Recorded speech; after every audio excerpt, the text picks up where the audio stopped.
Hey, Barry. Oh, hey, Josh. I thought you were Barry for a second. Uh, there's Barry.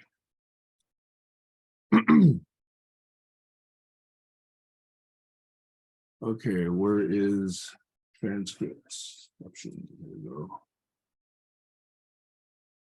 Hey, Barry. Howdy. Okay.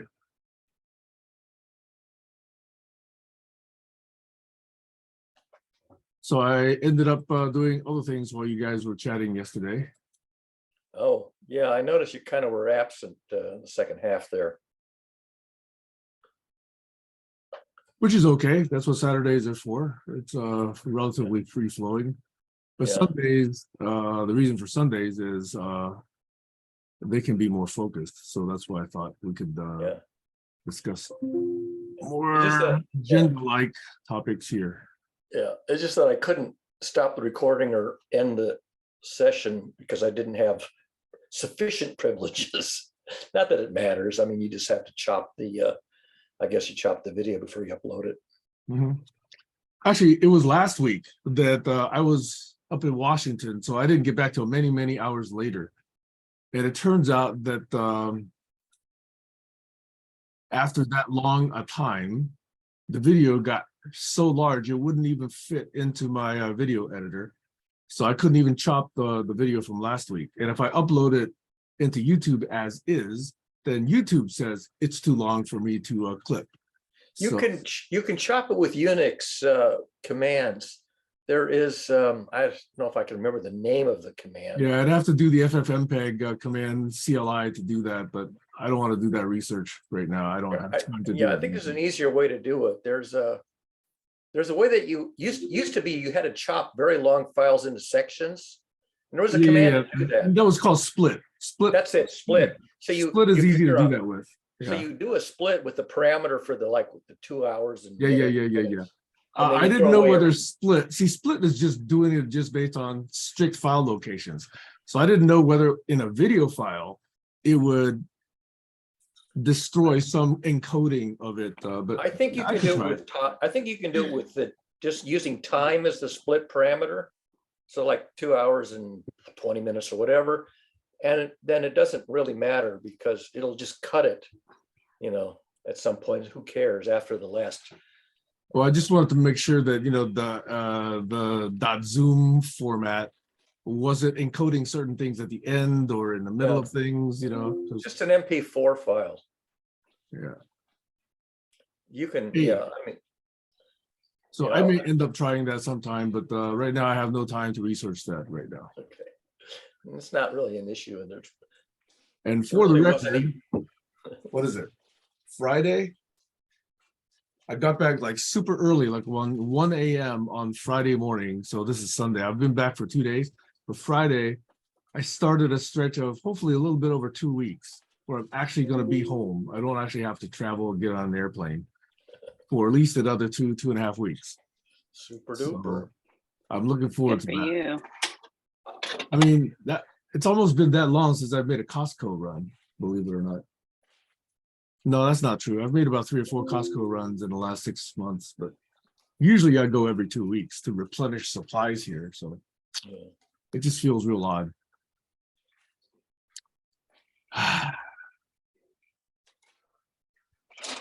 Hey, the other thing I wanted to describe is this fellow Sam Chan that I introduced you to, Barry. Yeah. He's a really interesting guy. He's been in business now for about 20 or 30 years on his own. Mm-hmm. And he's been quite successful. He sells computer hardware, software. And like you said, he's got a staff of around 20. But the operation is reasonably well organized. So he doesn't have to spend a lot of time personally overseeing the business. So he ends up giving workshops. In fact, that's how I met him, is that I took a workshop several years ago. I think it was like 2004 or 2005. And the workshop leader was somebody I've known probably for about 20 or 30 years. But she brought in 2 other leaders. One was a fellow named Xavier, and the other was this fellow named Sam. And Sam, he and I have remained friends. So even though I no longer take that workshop, obviously it's in California, every once in a while I want to go down to California. I do visit him. We do have lunches or dinners together. Cool. And he's got a very interesting take on relationships, advice, communication, philosophy, that sort of thing. In fact, Kind of a Renaissance man. Sorry, what did you say? He's kind of a Renaissance man. I'll let you make up your own decision when you get to know him better. You know? Okay. Yeah.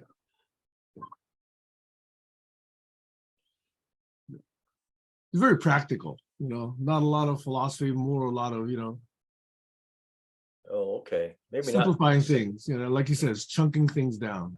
Yeah, okay. Maybe more of a pragmatist than a Renaissance man. Yeah.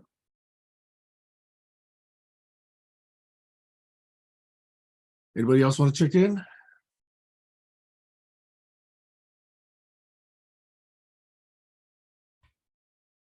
I guess starting tomorrow, it's supposed to get below freezing now for the next 4 or 5 nights. But last night it was not that cold. Maybe it was like 36, 37, not below freezing. Yeah, I saw there's a big low pressure system that's starting to come in from the northwest of you. It's going to come sweep across the whole lower 48, but they don't know the track yet. Yeah. Yeah.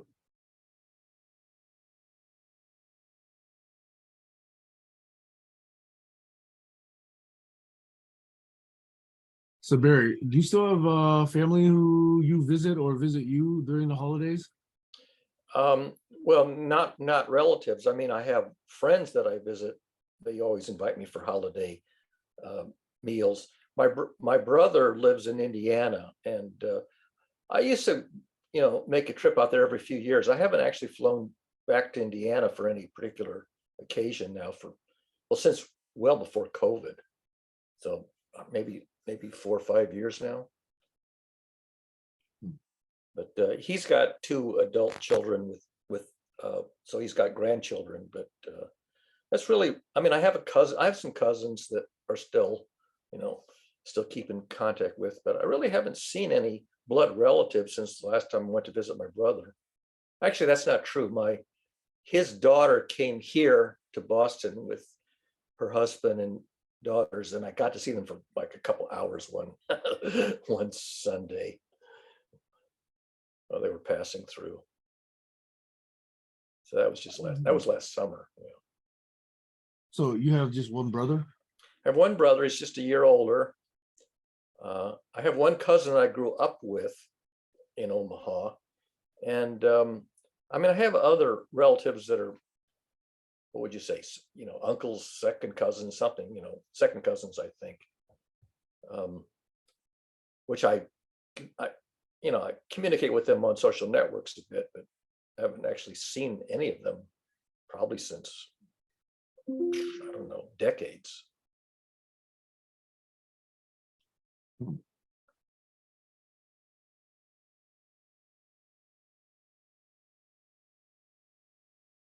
Kayla, Josh, anything to share or check in on?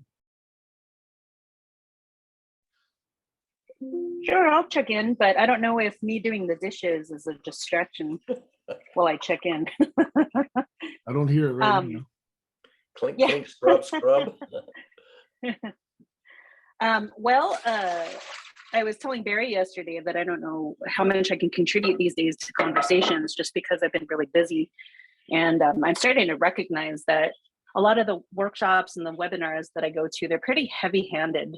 Like this one workshop I went to was talking about children and trauma and substance abuse. So that was pretty interesting. And that was a 2-day workshop, but I didn't realize it affected me until I started talking about it. And I was like, oh yeah, this is kind of hard.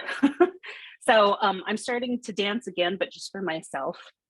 And then I've got a fundraiser to do February 11th, which strangely, I found out coincide with my with Maxwell's very first dance competition in Torrance. So Torrance is about an hour and a half away, maybe an hour from me. But I don't know how I'm going to do that. So I've got a big fundraiser, and then also he's got a competition all day in Torrance. So I'll probably just have to ask my mom or my sister or my friends if they can take him. But in the meantime, just, you know, just really damn busy. Happy that Maxwell's in dance now. Yesterday he did an 8-hour all day practice. I was so happy. He didn't want to do it, but I said, this is good for you. This is a community. Everyone's doing something that's like nourishing for their body and their mind. You get to learn some cool stuff and then bond with your friends, you know. It's like the environment that I grew up in. There's, you know, girls and boys, there's kids in high school, there's kids in grade school, there's middle schoolers. So you get everybody together doing one thing. And that's, I can't hope for any more for him at this stage. But this weekend is Christmas. I'm going to have 15 family members over. We're having a catered dinner, white elephant. And then next week I go to Kanab, Utah with one of my friends, and we're taking our dogs. So just good stuff and very busy stuff. But that's my chicken. Wow, there's a lot going on. Mm-hmm. There's a white elephant party I think I'm going to this afternoon as well. I still have to find out whether I can locate my white elephants. So, Oh yeah, and I have a grant to write. just want to go get it done between 4:30 and 5, okay? Yeah.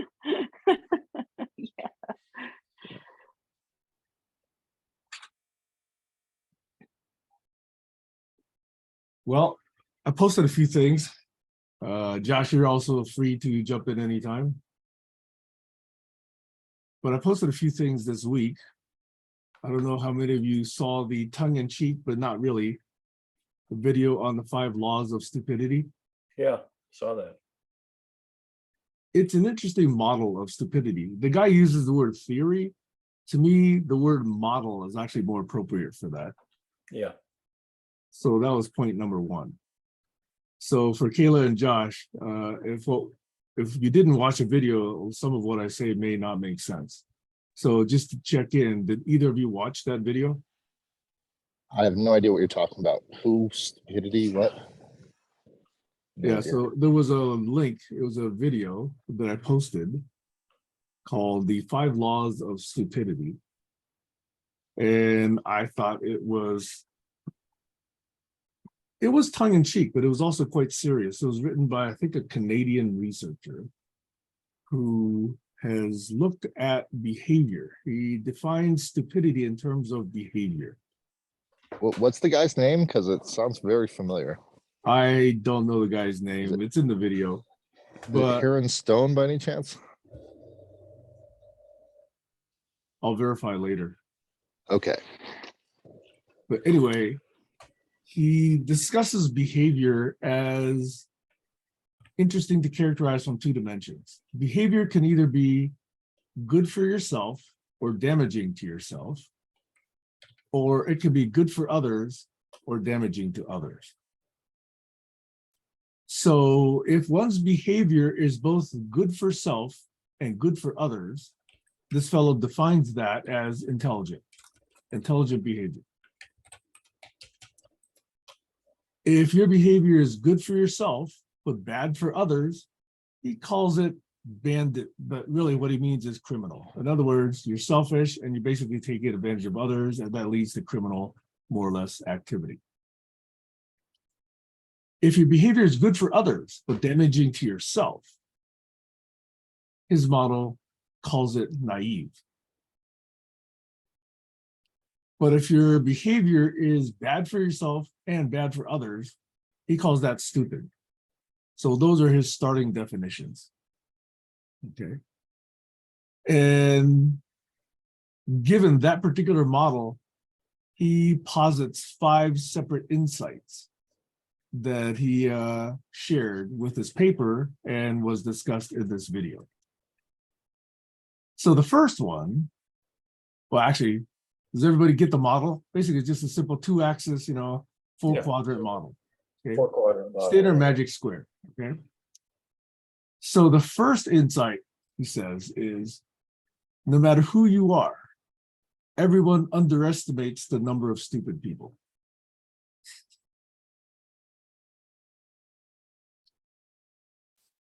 That's insight number one. Number two, the probability or the likeliness that a person is stupid is independent of most other dimensions that we think about. It's independent of age, economic stature, education, other personality characteristics. It's very independent. He says you could not find any correlation. There's stupid behavior in all combinations of those.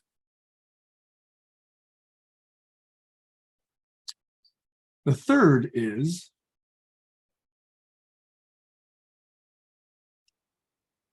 the stupid person, and it seems like it's part of the definition, but he says this is one of the key things. A stupid person causes losses to others without gains to themselves and does so consistently. Stupid people are consistently stupid.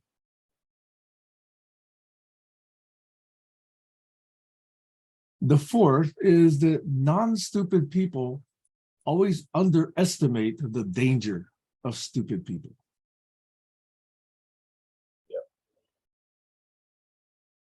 And number five,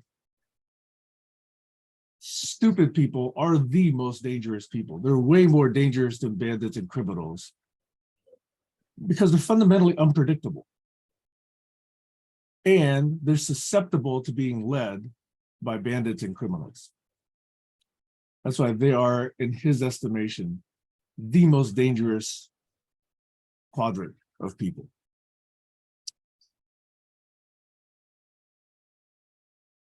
So there's an accompanying quote. It's attributed to Homer Simpson. Why does the stuff that happens to stupid people keep happening to me?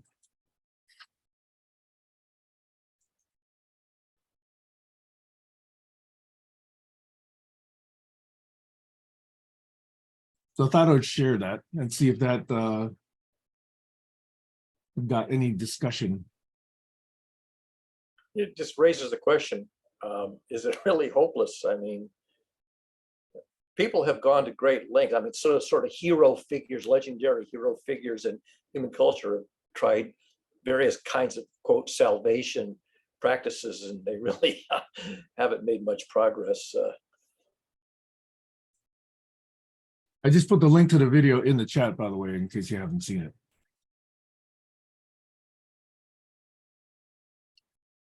So to me, these insights were a little bit interesting. Number one, that they do appear to be way more damaging to society because there's way more of them and they're susceptible to being led.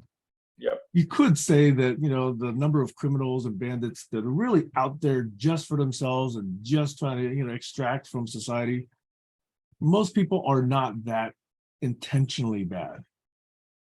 But unintentionally, yeah, there's a lot of people who just act with no sense of the consequences to themselves and to others. The road to hell is paved with good intentions. Just not being able to appreciate the likely outcome of your course of action. Yeah. Sort of being blindsided.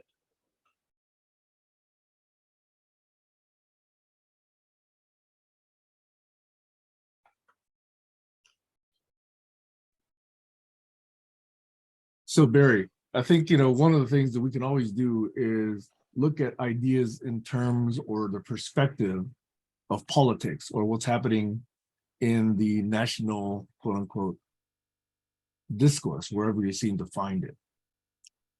And I am still struggling with understanding why, with all of this evidence, and I'll finish and I'll get to you in a minute, Josh. With all of this evidence around what Trump has done, why is he still walking free? I don't get it. I really don't get it. That to me says we're completely ineffective as a government if somebody can get away with that and years later still be thinking about running for the presidency.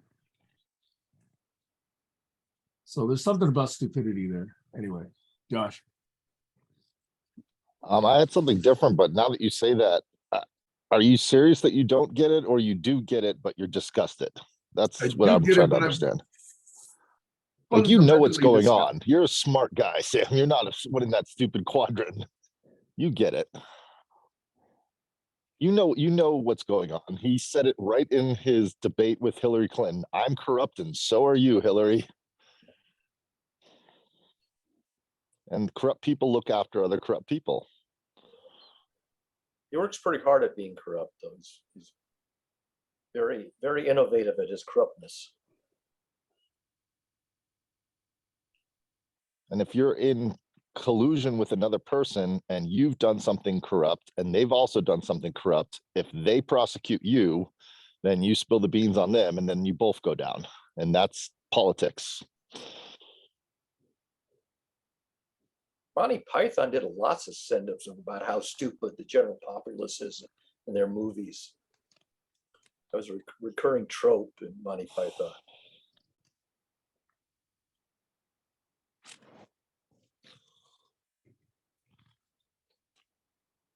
But I don't think it's about stupidity. I think it's about power.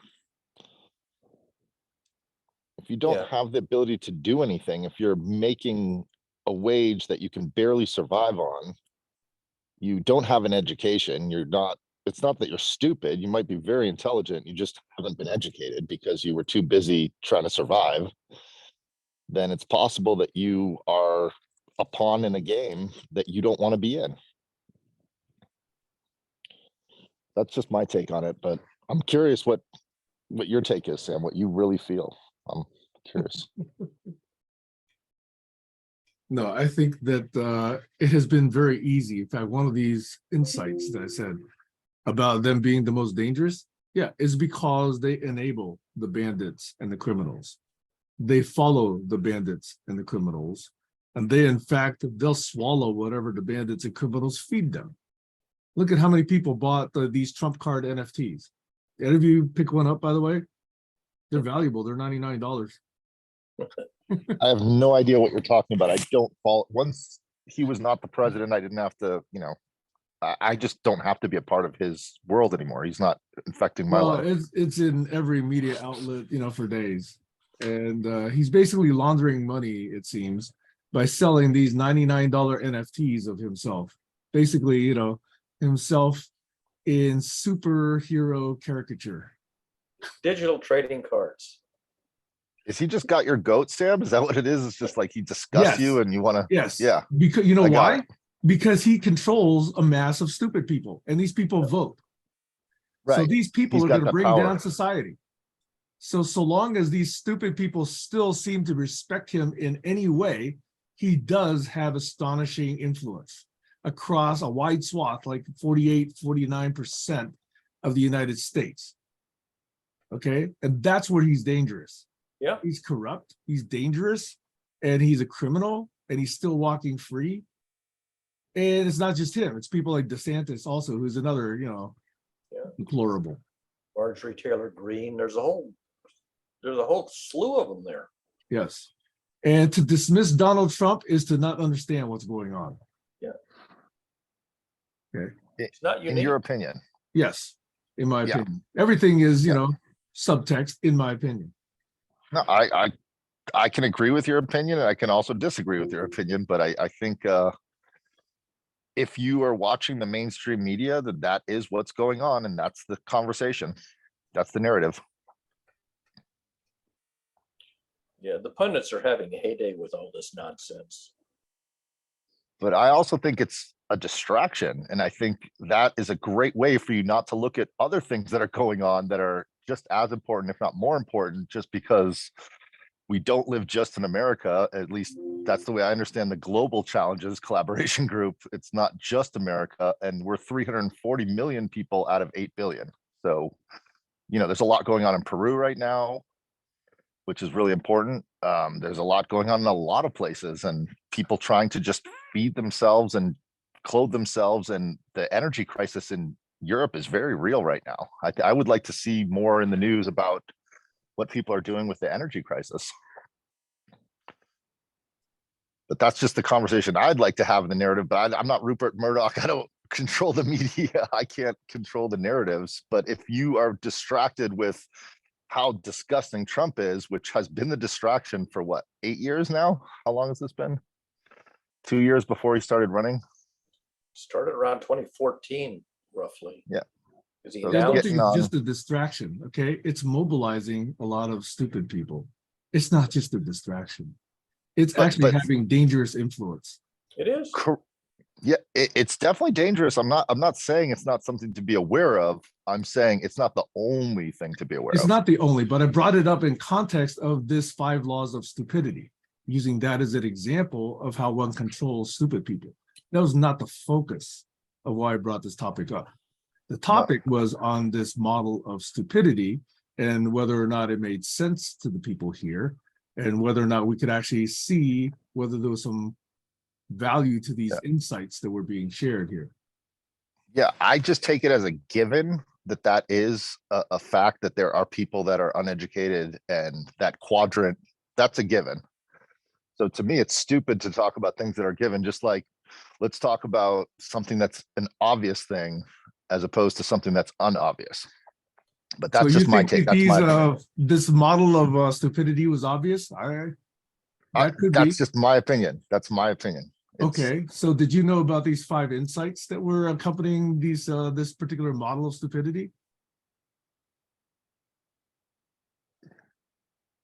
See, you're asking a question. Did you know that there's more to this? You said it was model obvious that you've already Josh. heard of? You said it was obvious, so I'm asking It's about the implications of it. Go. Let's go. You want to have the conversation? Let's go. Let's No, talk. I don't the want to have obvious. that conversation. You called it obvious, so I'm trying to get the insight from you because you said it was obvious and you therefore understood it completely. What And did P.T. I Barnum don't say? understand. And yet I keep asking for insights from it, and you keep saying, "Oh, well, this is obvious."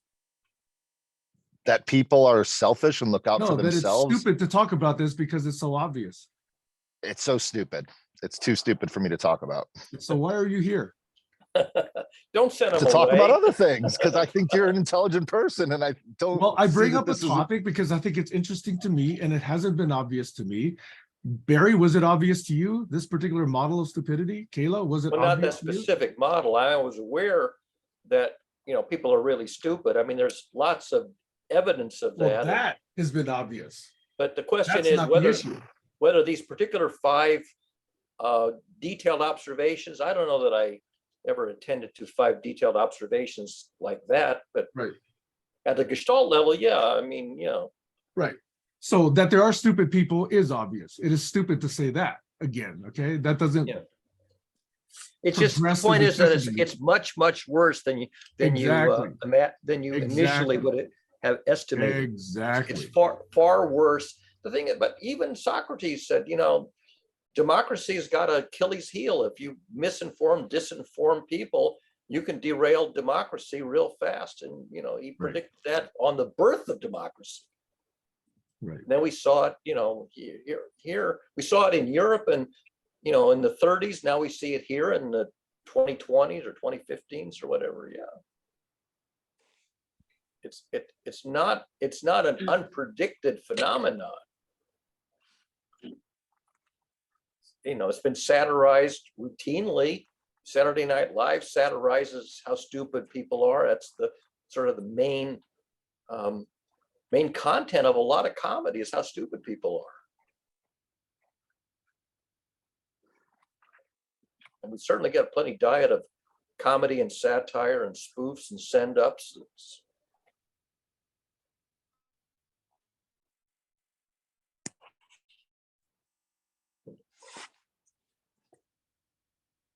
I'm curious though. So Barry, that's good.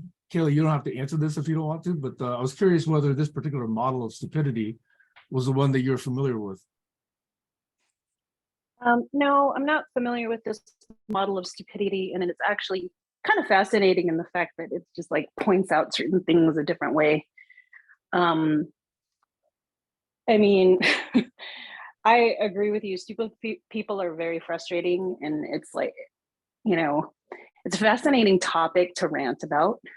But whenever I think of stupid people, I think unfortunately of people that I'm very close to. And like, what do you do? Like, how do you solve that? How do you reach them unless there's like their own level of self-awareness? So I would have to agree with Josh in the respect that I wouldn't want to discuss this topic right now, just because it's a bit triggering for me at this moment. And it just, I would rather discuss it with just you, Sam, and laugh about it and tell you my personal experiences. Okay, let's do that. When I was a kid, I mean, people, mainly people in my family, would say to me, I don't know how anybody so smart could be so dumb. And there were things that I was good at and things that I was terrible at, and they would sort of notice the things that I sucked at. And how can somebody be so smart be so dumb? Well, There's a theory is meme. that it's true in general. Go ahead, Caleb. Sorry. There's a meme that I often refer to that it said something like, death does not, something about death not affecting you. It only affects the people who are around you. Same with stupidity. Yep. It's only something that's like only felt by other people, not by the person who is stupid. And that is a huge frustration. Josh. I think I was sharing with Barry yesterday that I was in all AP classes in 8th grade. And I felt like those were the stupid people. They were super intellectual, super intelligent, could write an essay really well, could understand history, could do the science work without the calculator, very smart people. But their ability to communicate in a way that I could relate to was stupid.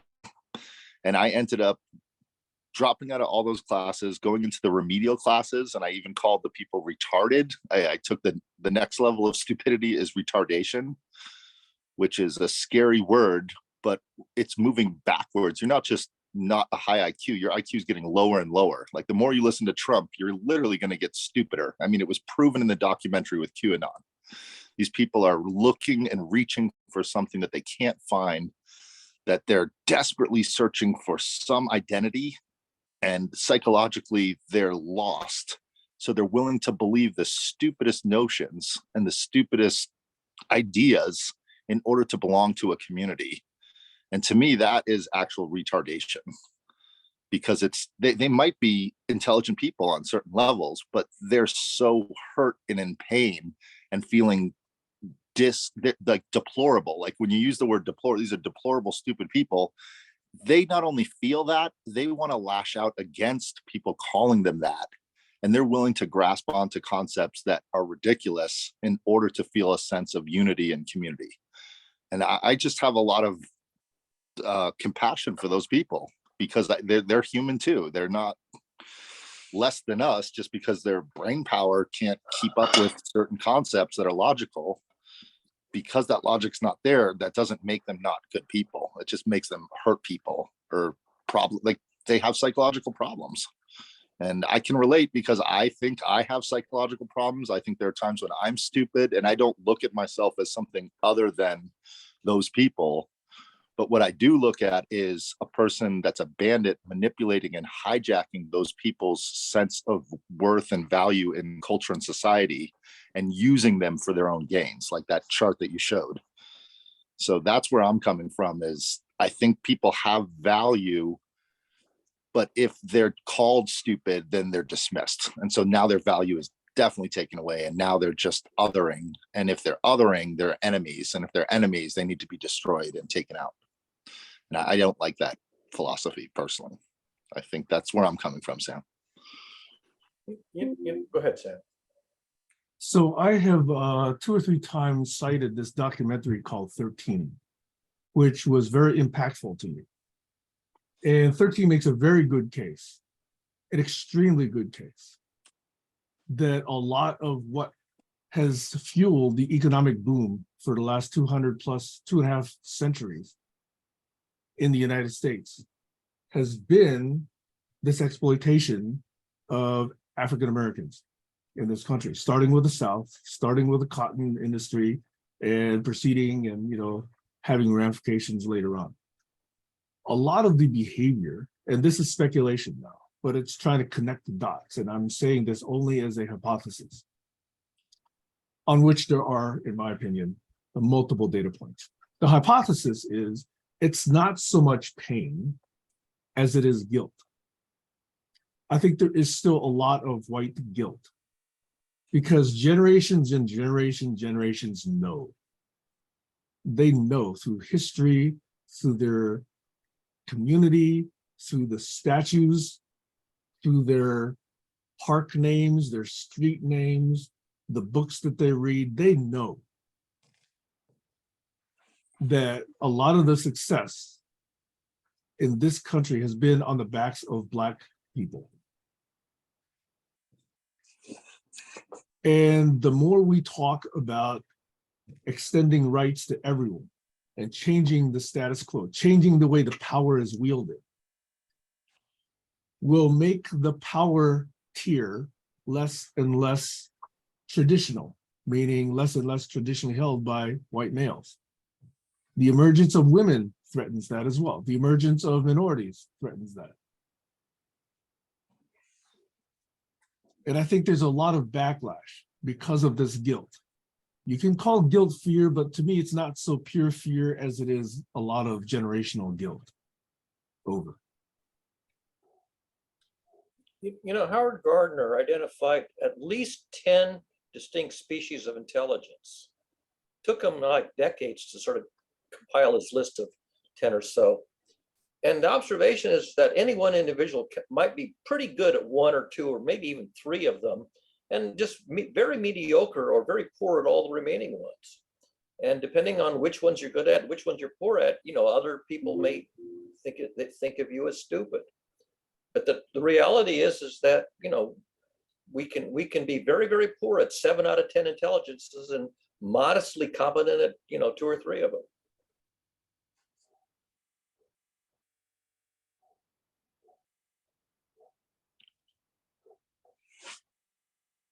Josh?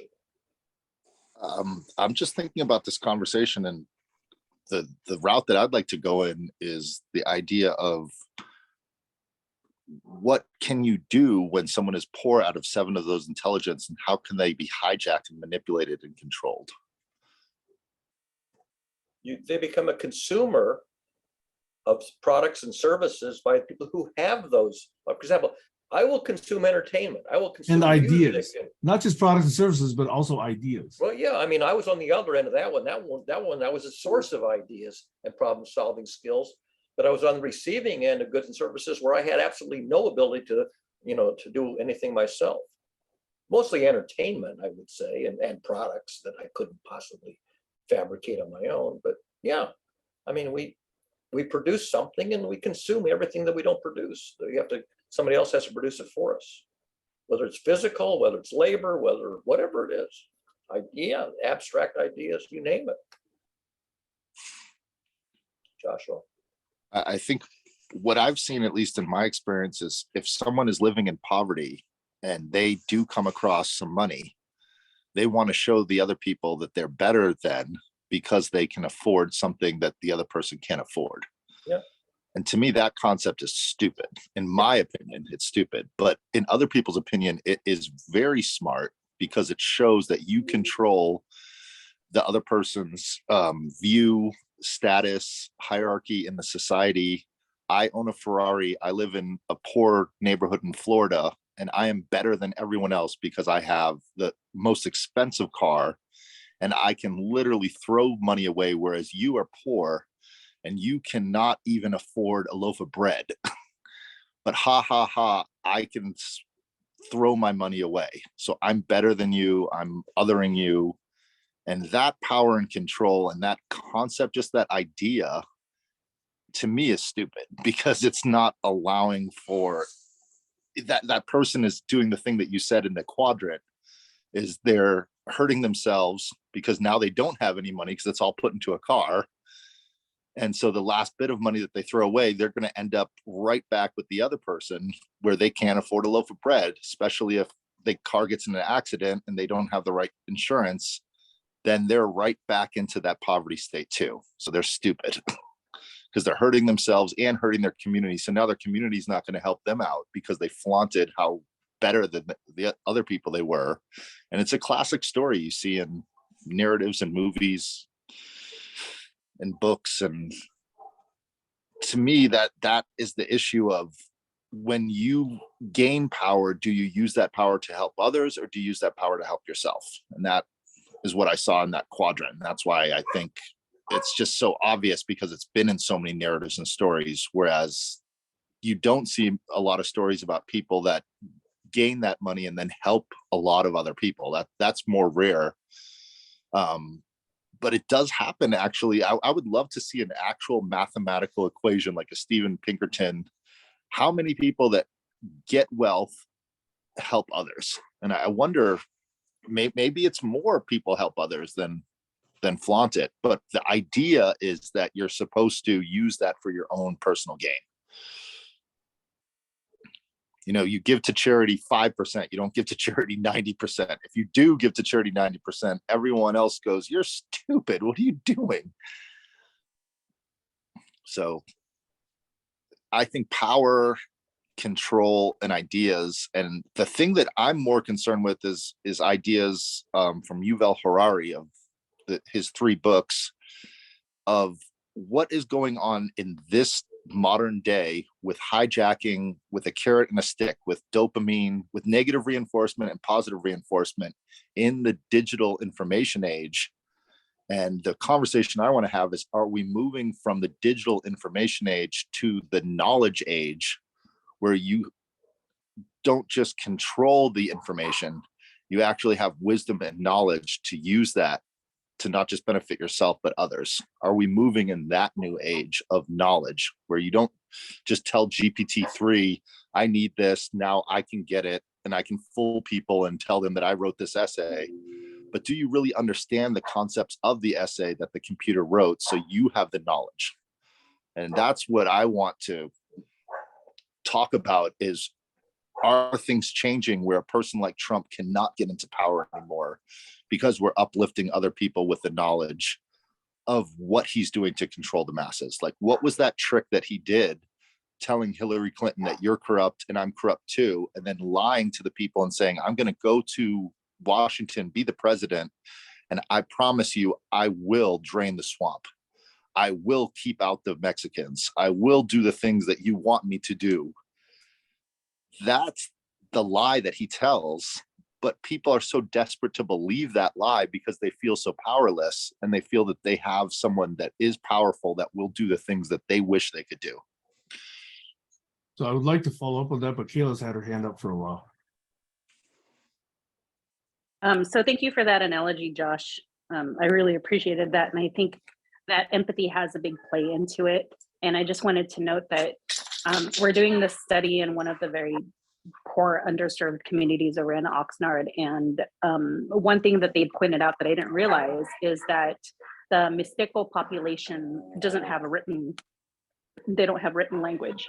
So, when you're talking about stupidity and othering, it's not that certain people are unintelligent because they can't read.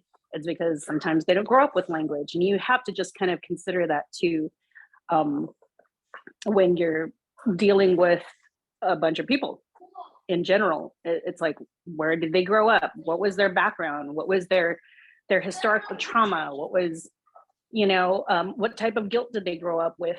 And I really, really loved your analogy about hurting others, and as it referenced to those quadrants. And I was just telling Barry yesterday that when I went to Costa Rica, I didn't put makeup on. I didn't care what I dressed and what I looked like, and I was completely happy. How can we change that very extremely simple narrative to, why do people have to flaunt a Ferrari, to feel like they're better than others? So anyways, just wanted to contribute that.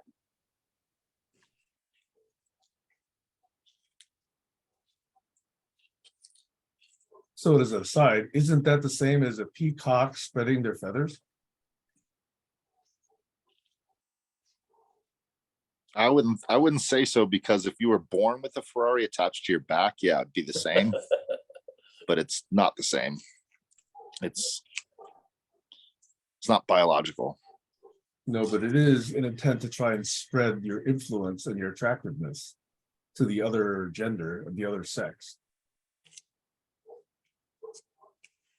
It's interesting that a lot of people emphasize their dreadfulness because they want to keep people away from them rather than attract them. It's easier to be dreadful and drive people away than to be attractive and survive that trope.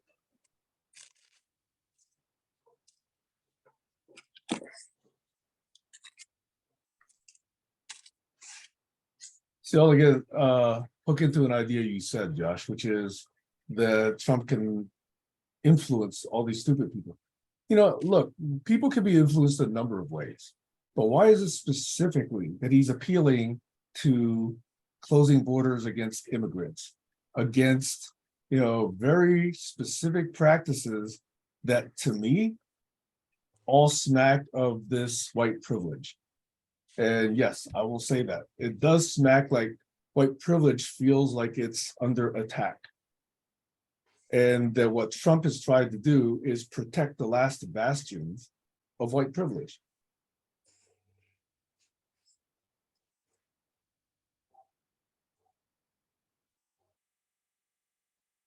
I have to agree with you, Sam.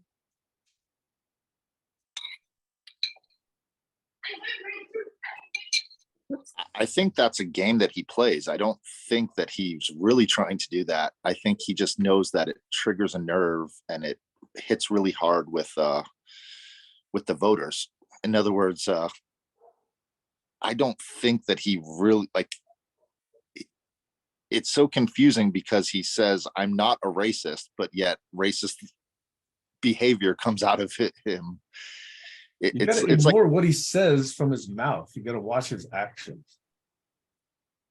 That's what I'm saying. His actions are racist, but his mouth is not. His mouth is not to be believed. Yeah, but if you actually, I did read his book, The Art of the Deal, years ago, and he did kick a lot of poor Black people out of a housing project, one of his first deals that he got a loan from the government. And he was very proud about that. He was very saying that's how you do things, is you hurt other people that are hurtable. And I don't think he cares what race they are. I think he'll just hurt anyone that gets in his way, because that's how he was raised and that's who he is and that's who his family is. And that's how he was trained at the academy or whatever military place that he went to. And you know, if you look at a documentary of his life, he was very hurt in a lot of ways and acted out in his younger years and learned to gain power from that. And I think he'll do and say anything that gets him power. If he thought being a Christian was a good thing to say, he would say he's a Christian. If he thought being a Republican was a good thing to be and would get him power, he'd be a Republican. But I think he has no morals and no ethics, and that's what's dangerous about him, is he'll do anything to get the power that he needs. He'll sue anyone. He'll throw anyone under a bus, whether it's his first wife or his second wife or his third wife. He doesn't care about other people, and that's just disgusting. A person like that is gross. So I'm more interested in the masses that he's able to influence, in that he influences them by appealing to this generational white privilege guilt. And I know that's only a theory. I know that's just a thought. It's not proven.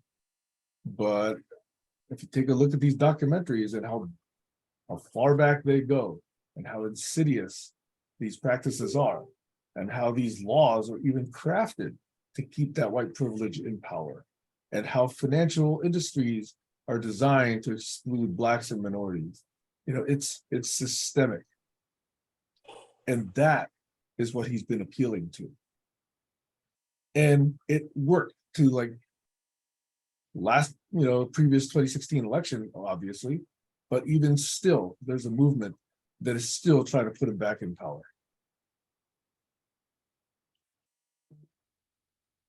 That resonance with those values is what I find very, very curious, very worthy of shining a light on.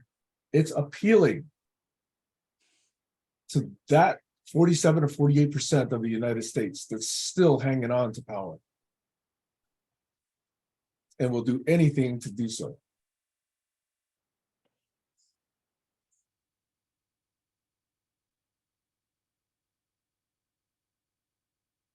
And if he doesn't do it, DeSantis will do it. Or Kerry Lake, or whoever, whoever the next person is that they want to trot out there. Herschel Walker.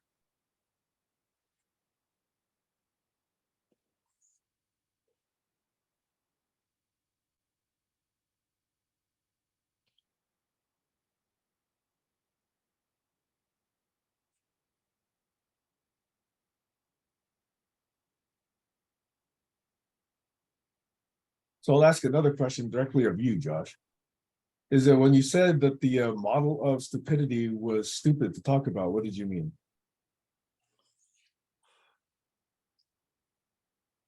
What's the intention? What's the goal?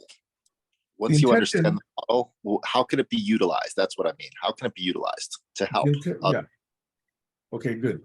The intention was to share those insights and to see if those insights were helpful. Okay.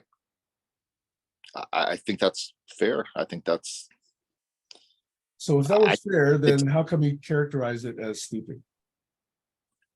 for me, it's not helping me. That's just I'm just being straight shooter.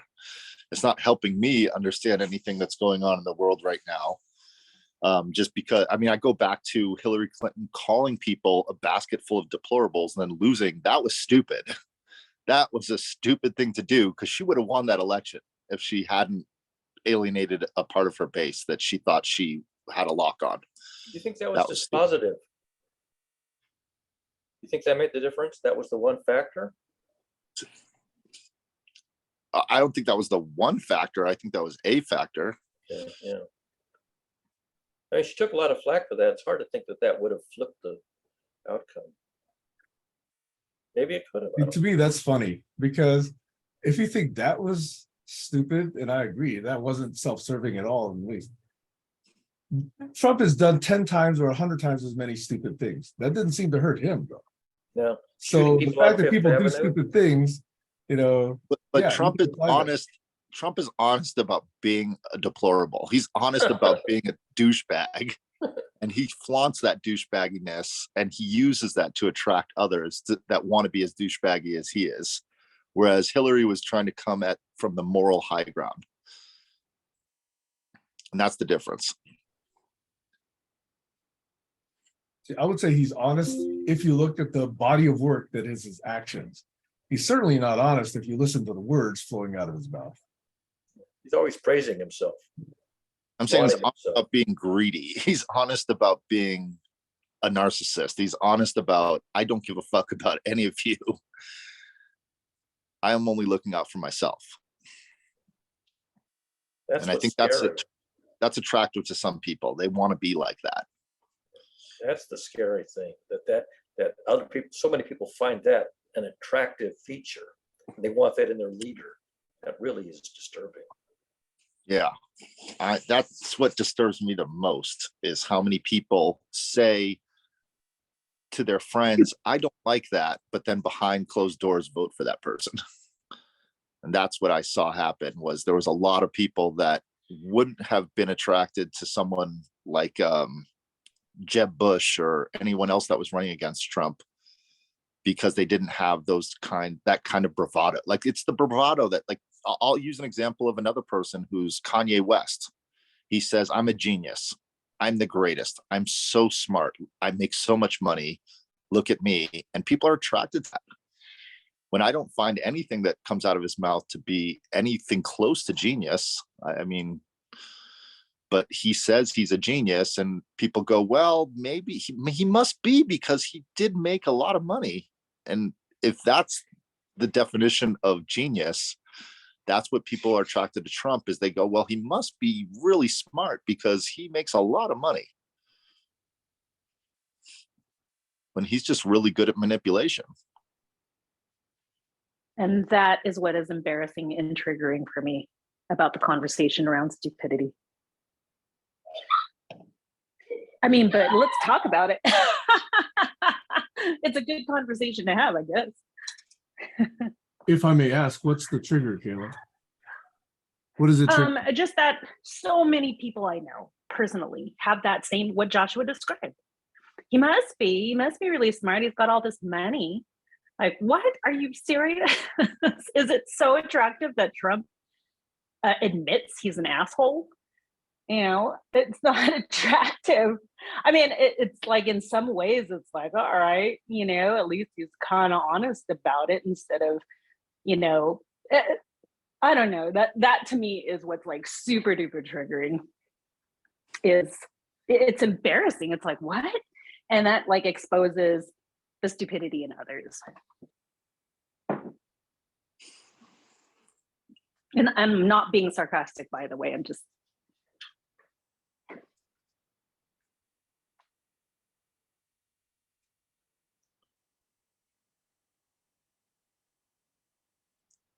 But I want to go back to what Barry was talking about, is the 7 intelligence, the 10 intelligences, and the fact that most people have at least 2 or 3. And I've been looking at history and trying to find societies where they emphasize those 3 so people can live a rich, fulfilled life and feel part of a community and create societies that function at a higher level than they do at this moment in time, so that we can go back to a governance system where we emphasize the good in people, use that for our benefit of the full society, and allow for people to feel that they are functioning in a way that helps others so that they feel a rich and fulfilled life. And then we're getting the resources that we need. And we feel that we are not participating, if you will, that we are participating. And that kind of feeling, in my own personal life, I remember in the 90s, there was more middle class and there wasn't this large top heavy money system at the tip top. I mean, there was a lot, it was there, but it wasn't as out of balance as it is today. And it felt, at least for me in my life, I felt there was so much opportunity in the 90s. Like that, it was just, I was with everybody else trying to figure out how to make a good economy for everybody. And things shifted as time went by to where the very, very, very, very few were controlling. Like, I just found out recently about a thing. Are you guys familiar with a family office? Does that ring a bell to anyone? So rich people have a thing called a family office, which is their side of a personal family corporation, a business, and they hold a lot of wealth, and they're the people that the venture capitalists have to go to get the money. So there's this hierarchy of the super mega rich families that own these family offices that give the money to the venture capitalists, that give the money to the corporations, that give the money on down the line to the executives, that give the money down to the lowest worker, that spreads through society. And there's plenty more steps in between with the bankers and so on and so forth. But this game of Monopoly that is being played in America, if you don't have the rule book of the Monopoly game and you're not in the schools that are teaching the game, and you're not at the country clubs where you make the connections to get the monies that are flowing so richly in certain parts of the system, and then they're dripping down to the very bottom, it's confusing to understand how this system works. And when you talk about white privilege, there's very few minorities at the top of those families that actually control what's going on in America, that have not 800 million, but 1.6 billion. That's a lot of money for one family to own. Like people like a Khashoggi, I don't know if you guys are familiar with him. He's a weapons dealer guy in Santa Barbara that was the richest guy in Santa Barbara. He made Oprah look poor. Like, he hired Janet Jackson for his kid's birthday party one night. We just saw fireworks going off and we went, what's that? Oh, it's Khashoggi having a little party in his backyard for $8 million. And a lot of people don't know what goes on at the very tip top. I don't. I'm not in that higher echelon of American society. I can't just call up a friend and get a $7 or $8 million loan in 2 seconds. I mean, that's pocket change. It's like asking a friend to borrow, $100. For them, it's literally that simple. And I think that's part of society is very confusing for a lot of people because they're not in it and they don't understand it. And if you look at it from a standpoint of power and control and racism, why aren't there more minorities up in that higher echelon? I think we put Barry to sleep.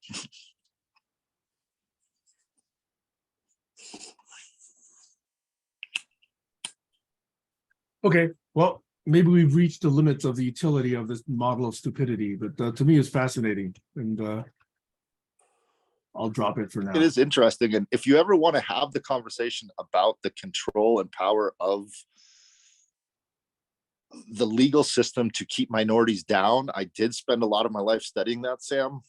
I tried to understand what that was all about. And I got to the point where I found a Portuguese chronicler in the 1400s who, when the printing press was first created, went to the African continent and wrote a chronicle about how stupid these people were. And because they didn't have a language that was written down, that they were not only stupid, but it was a moral right for the European community to colonize those places. And that book spread. That was one of the few books that were printed at the time. And that idea is still being carried out today. And curiously, they've gotten a relatively free pass lately.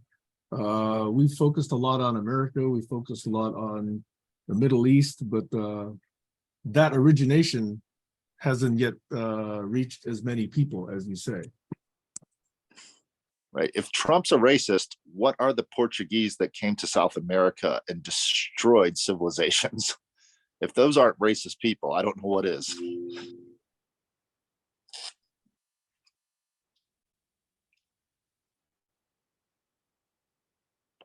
But it is disturbing when you start to see the history of America and the laws that were passed to keep the control and power over those minorities. And just what's been struck from the history books. Yep. All the lynchings, all the laws, all the practices, all the loan policies, all the segregation, all the neighborhood quote unquote segregation, gentrification. We give these, what's a polite word that means something more scathing? Euphemisms. We give all these euphemisms when we talk about laws and social phenomena, rather than calling it racist, rather than calling various others misogynist. In fact, we've been talking about minorities. A lot of that has been designed also to keep women out of power and away from voting until the 60s. I always just think if you look at it on a global scale, the Western culture is the minority. The white people, privileged people that you want to look at, they're the minority. And as soon as the world realizes that, power shifts and changes. But as long as they're holding large armies and weapons, then they'll be in control. So it's just like the officer or the overseer, if you will, who is on the plantation. They're the minorities, but they hold the power. So, well, China certainly sees the global perspective. Yep. They've got problems of their own, but they certainly have that global perspective. I think Japan also is an interesting thing to look at too.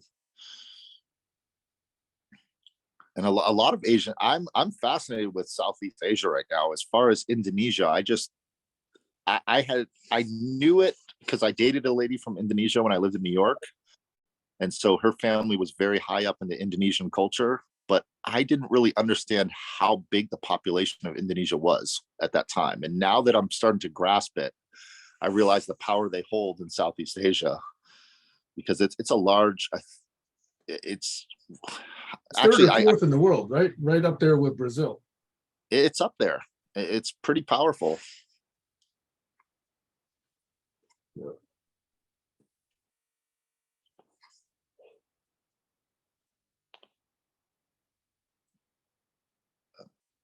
Very.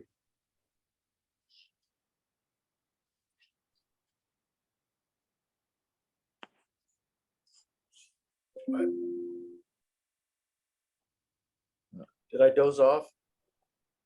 See, for me, the reason this is interesting is because it has implications on how we look at communities, how we look at policies, governance, guidance, social phenomena, economics, dare I say, eventually collaborology.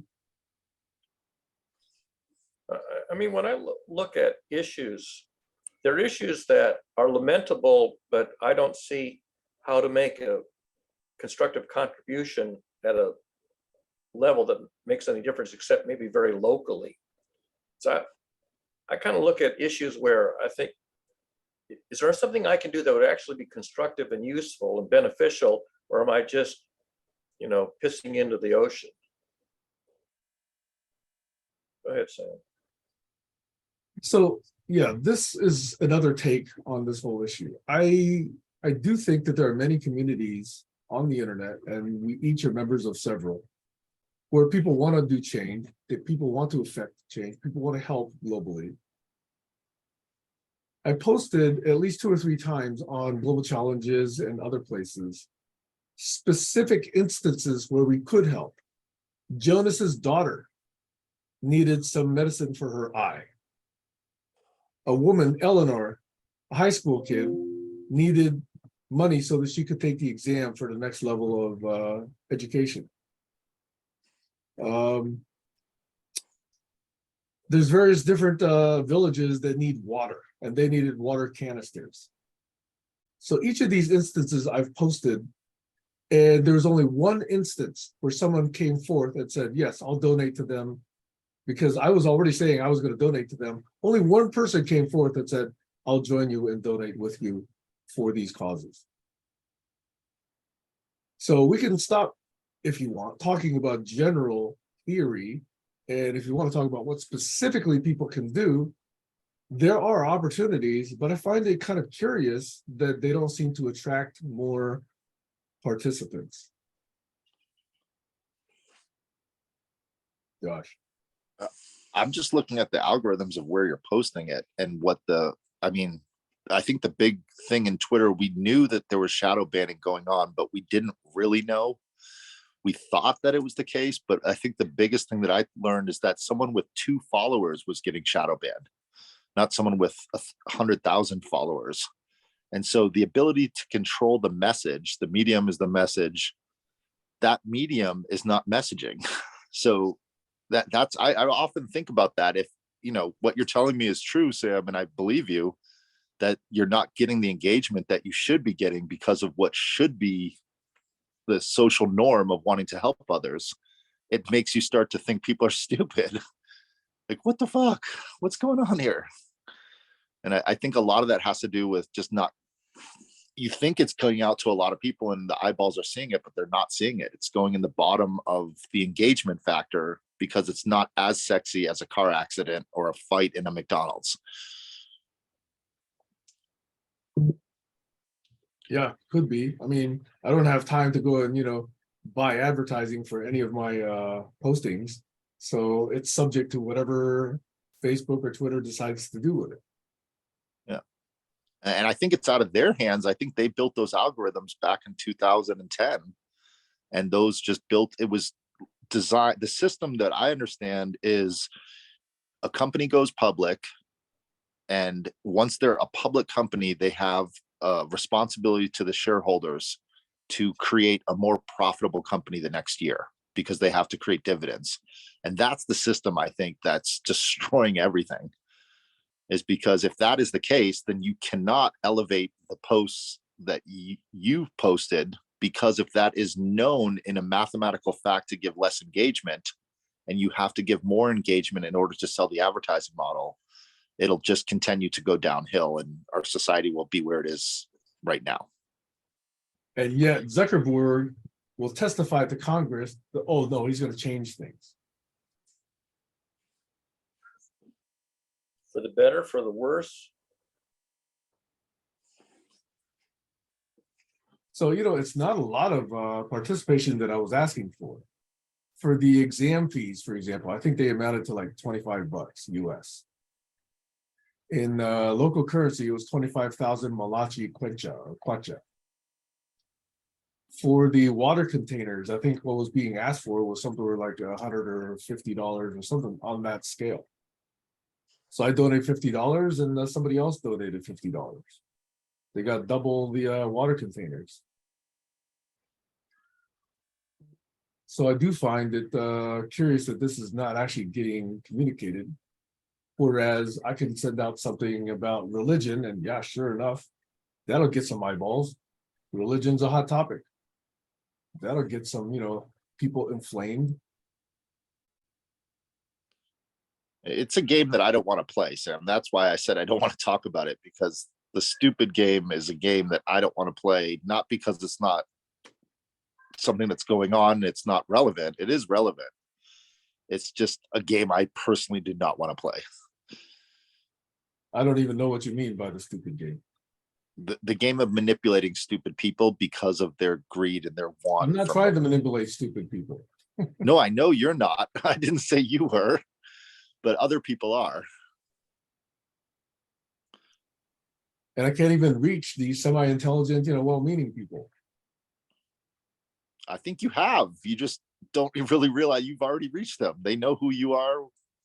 We know who everyone knows. Like you said it the other day, you said these communities, we all know who each other is now.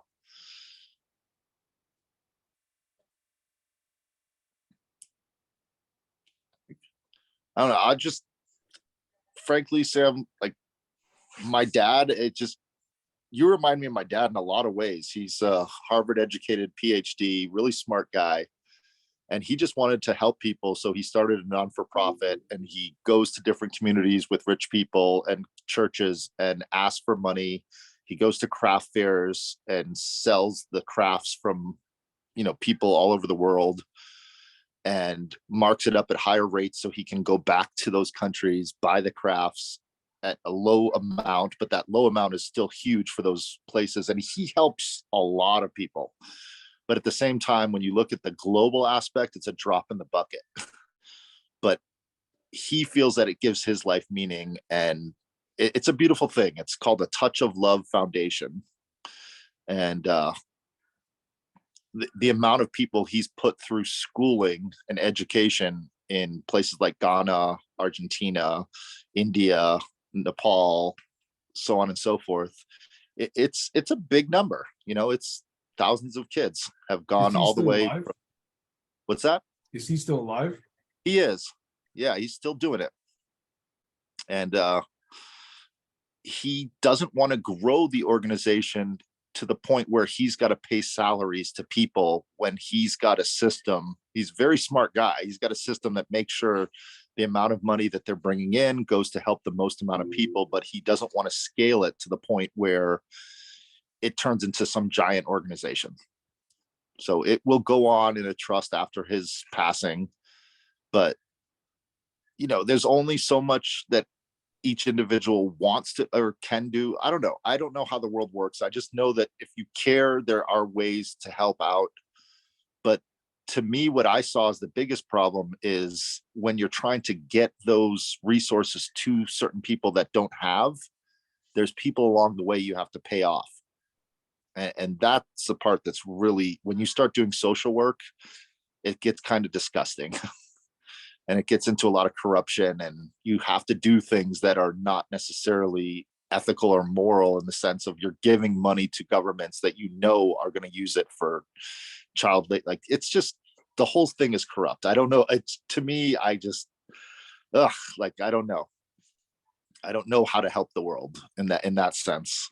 But I do think, you can help thousands of people, which is a drop in the bucket, but it's still thousands of people.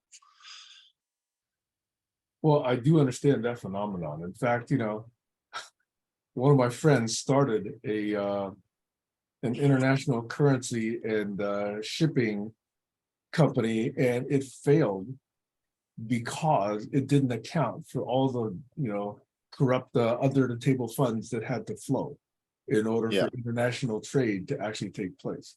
But I do believe that in the decades since there's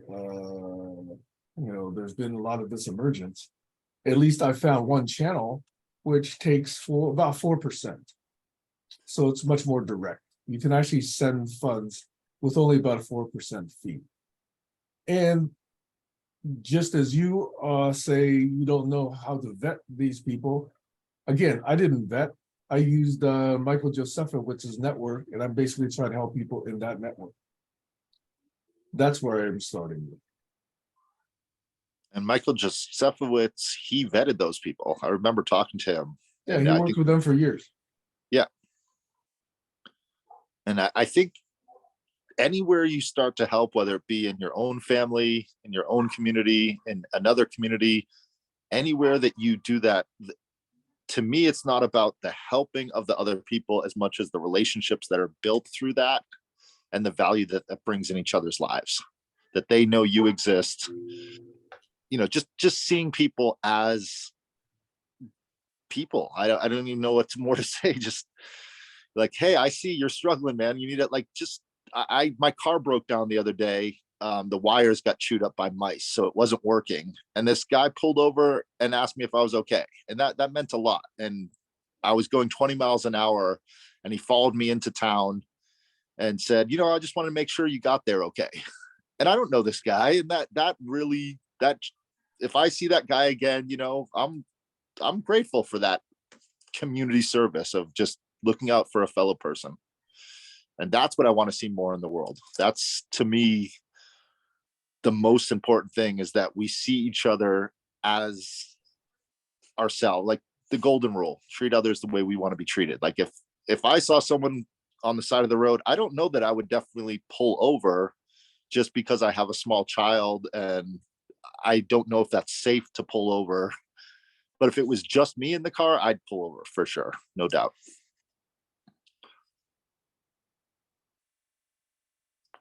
See, that's an interesting data point, and I think it's a contrast to a video that I watched just yesterday. It was a Black driver in a vehicle who had gotten pulled over by the police. And the first thing he did was he turned on his in-car video. He made sure his hands were on his steering wheel like this. So it was evident he wasn't reaching for anything. His hands were in plain sight. The police came, saw that his hands were up there. He immediately said, yes, I have a, concealed carry permit. It's over here on my right hip. We wanted to make sure he didn't make it a surprise for the cops that he was carrying a gun or whatever. But his hands were right there even before the cops walked up to his car. That's how careful Black people have to be right now. I saw this video. I thought, that's I didn't do that the last time I was stopped. They didn't actually say, keep your hands on the steering wheel. And when I, said, okay, can I get my driver's license out? They weren't like there with their hands on their pistols, or at least I didn't think they were. So it's just curious to me that particularly in this country, there's a segment of this country that still has to live very, very carefully, because they know about the power abuse that could just be, enacted just like this. Yep. I have plenty of moments in my life where I'm with my friends who happen to be African American, and they say, I'm leaving with Josh because I need the token white guy. Like, I've been the token white guy plenty of times in my friend circles, because when the cops pulled over, something happened, then I get to talk to the police. That's my job. And I just took that as, okay, well, if that's the case, I'll do what I can to make sure my friends are safe. And yeah, there racism has been happening for a long time, and it goes as far as I can see, it goes all the way back to the dawn of human beings. Like there's always been people that are looked at as the enemy or as dangerous. And whenever I've traveled, it's so interesting, all the different racism that I experience. Especially like in India, it was so weird that they're the same color skin, but they're known that they speak a language that is a lower class. And they have to be very careful. It's not a brown skin or white skin thing. It's a class thing in certain parts of the world. Or if you live in a certain neighborhood. I also noticed like I'd be in South American countries where they're both the same colored skin, but these people are known to be the rich class, and they're in a certain area that it's dangerous on both sides. So, because if you're the rich person, I was just talking to a friend yesterday, she's from the Upper East Side of New York. She found herself in the Bronx. If she was wearing the wrong clothes in the Bronx, she could be harassed. And the reverse racism happens too, where you're in those poor neighborhoods and they think of you as the rich person, you're in trouble. So you have to know how to put your hands up too when you go into those neighborhoods, because you can get in trouble. And it's the separation of these neighborhoods that bothers me the most, is that I love going to places where everyone's open and friendly. The rich people can go to the poor people's neighborhood. The poor people can go to the rich people's neighborhood. Yes, there's a division. Yes, there's a divide of classism, but there's not a disrespect. And it's just people know that is who those people are. And they're not trying to be at war with each other. They're trying to be at peace with each other. Bonfire of the Vanities. I don't know that. What is, I've heard of, is that a book and a movie? Yeah, I don't it's a know. movie. Spelled where Tom Hanks and I guess his wife get lost and they drive into a very poor neighborhood of town. And what happens? But the point is not that racism isn't understood. The point is that this country was built on principles of equality and independence from church and religion, independence from being subjected because of where you were born or your sex. And yet there's still these very strong influences that essentially are trying to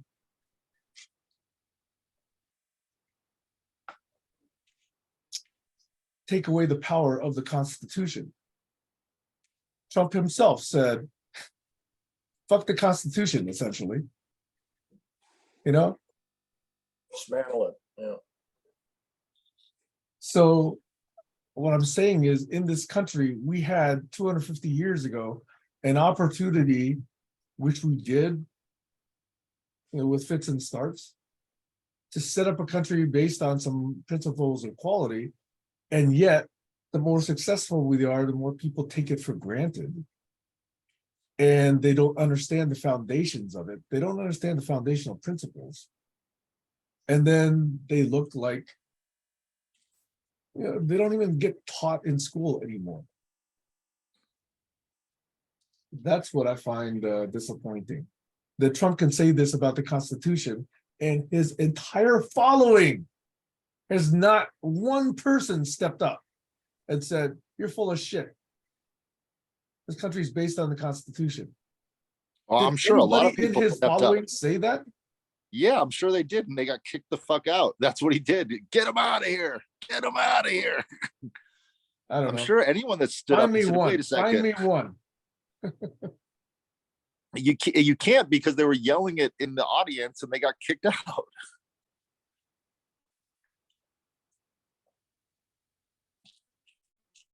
Okay, Mitt I'll step Romney back. criticized. I've been thinking too much of this conversation. I'll step back. Barry's falling asleep. Yeah, I have to admit I am. Politics tends to put me to sleep because it's such a depressing topic. There's nothing you can do about it. I mean, you try. That's patently untrue, Barry. Nothing I can do about it. There's something you can do about it. I have been an utter failure in dealing with politics. I have been just completely flattened, crushed, attempting to deal with politics, ostracized.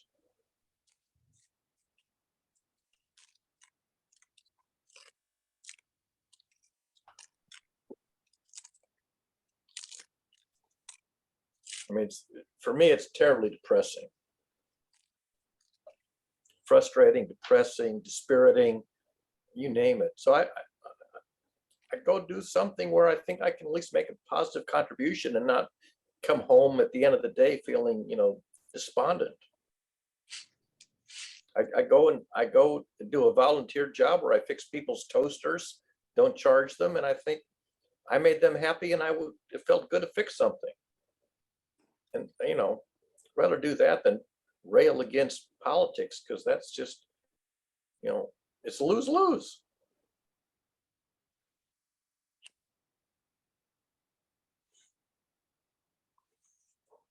Yeah, I think we all take that. Sorry, go ahead. oh no, I was just gonna say I'm with Barry on that one because that's where I've gotten to in my life at this moment. But I did try to be the block president of my neighborhood, talk to everybody, work with the politicians, work with everyone. All in doing that, I ended up feeling empty because nobody liked me.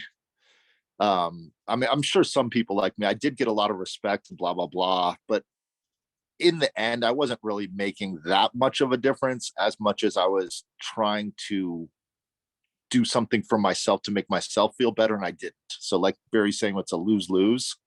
I felt like I lost, they lost, and it was out of our control in the neighborhood. No matter what I did, because I didn't own the power. I didn't have the money. If I had more money, I'm sure I could have done more.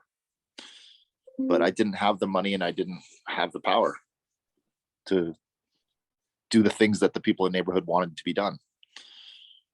So I think we can admit that we don't have a solution today. But if we give up, then essentially they've won, double quotes, right? I mean, So I I've think written there's up an opportunity to co-create a solution. I've written up a diagnosis and I published a diagnosis. And after having published a diagnosis, which is the only contribution that I have any talent at, put the diagnosis out there, and maybe someday somebody will read and say, yeah, that's a good diagnosis. It's a necessary start. Right. But beyond that, the fix is beyond anything I can implement. I don't have the power to implement the fix. I can produce a diagnosis that I think is sound, valid diagnosis, but I can't implement the fix.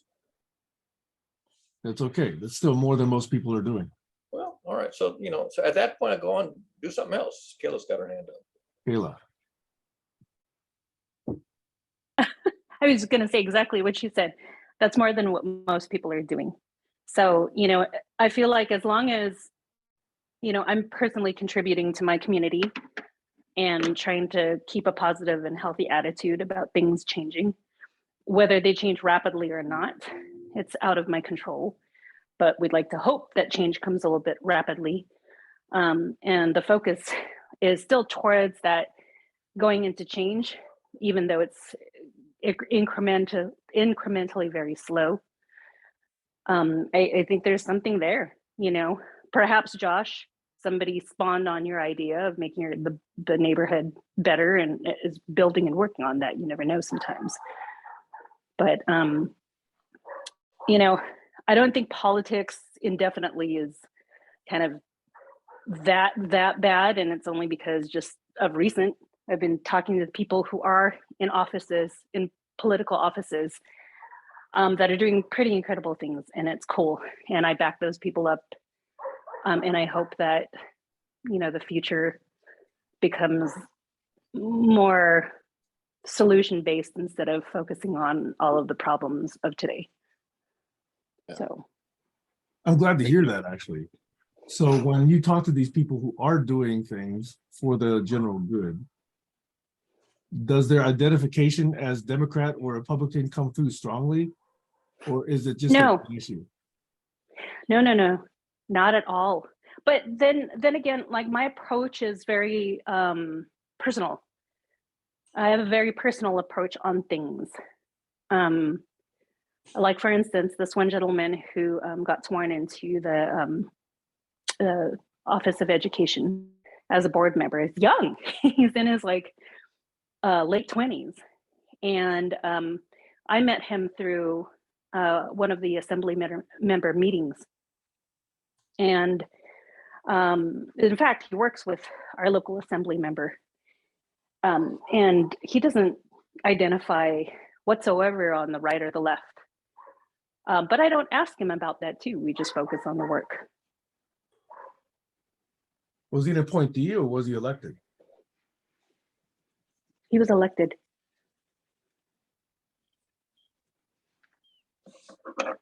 I was just gonna say, the one thing I've started to learn recently, Sam, is the power of organizing and the power of communication to get people to feel not alone.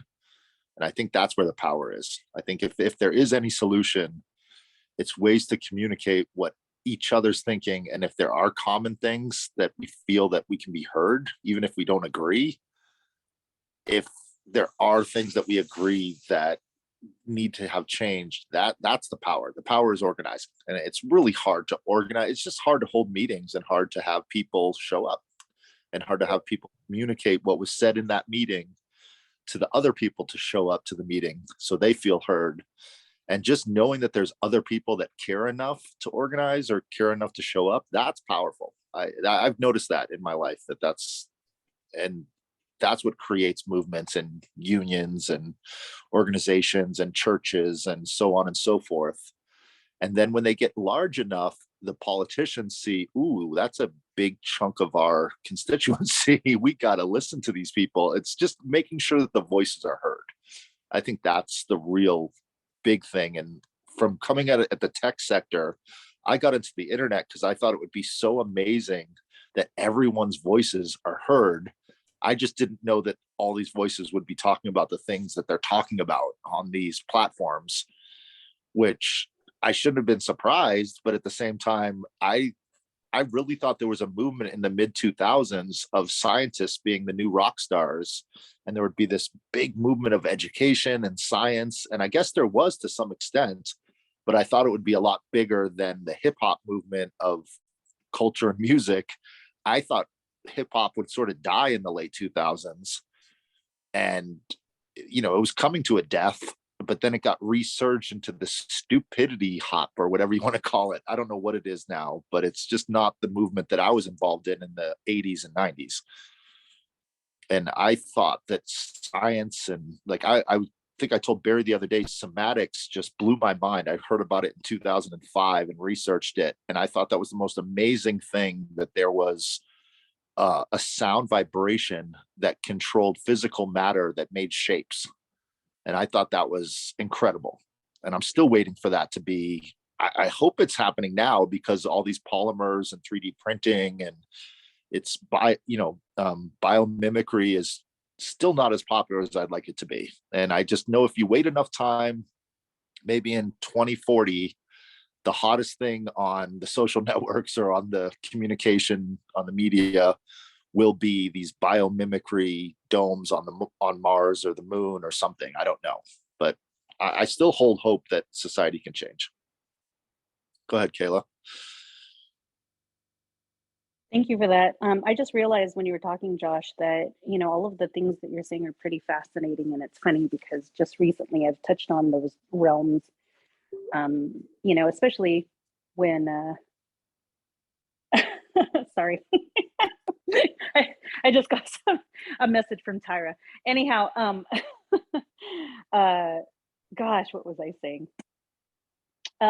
What I've been working on is kind of connecting the communities together. And it's funny, when you were talking about hip hop, I was like, ooh, you better be careful, because my son is now in a hip hop class and he's going to go into competition. But I'd love to, my focus right now is creating a safe space for communities of color, particularly focusing on the youth, because that's kind of what my job is about. And it's also what I'm about as a dance teacher, exploring culture, giving the gift of a safe and community environment. But wouldn't it be wonderful if a large community got to that safe space and then elevated their interest in what you were talking about, what Barry's talking about, with science and technology. I think that just bleeds onto what you talk about, Sam. It's like, you know, why aren't people interested in technology and science as much? Why aren't people talking about that? Why aren't people talking about philosophy? And I think just bottom line is their need to want to feel safe. Anyway, that's the angle that I'm looking at the moment.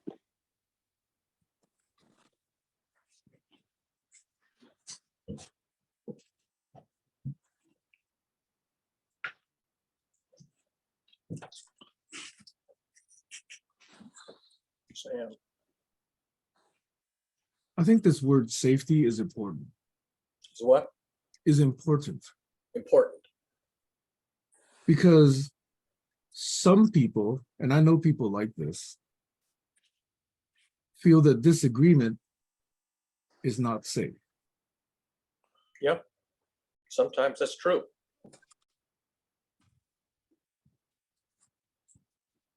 I think we'll level up if we make disagreement safe. I agree. Whatever you say. No, I wasn't I'm meaning kidding. it that way. I didn't mean it that way, Barry. I'm just being No, sardonic here. No, I'm saying this in two ways. Number one, it is a responsibility for each of us to make it safe for someone to disagree with us. That I think we've over talked about that a lot. But there's a second phenomenon, which is people who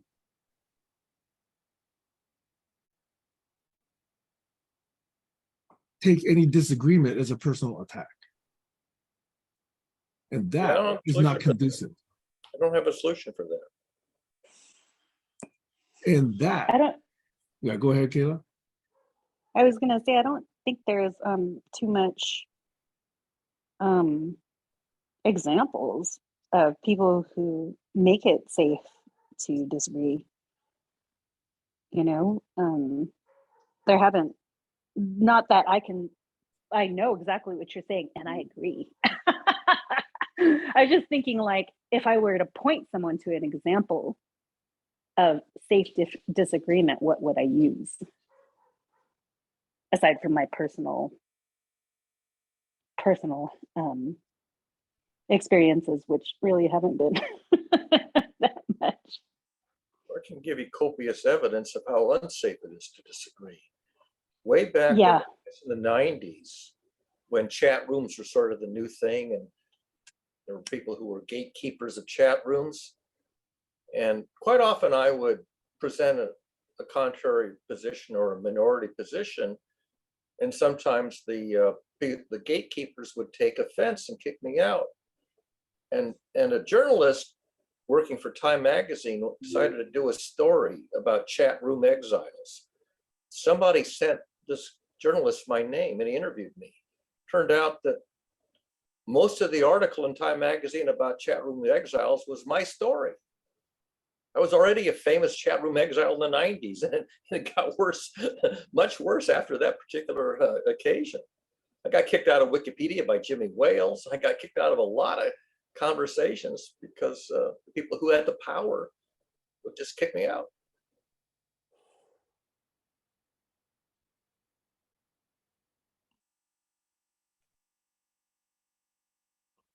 I think that goes back to how we communicate stories. Because if you're trying to tell a story and you've got 90% of the people on board, and one person comes in and says, "Whoa, that's not the story. That's not even a true story," then you're all the work that they've done organizing and creating that narrative and controlling that story is going to get derailed by that one person that points out the flaw in it.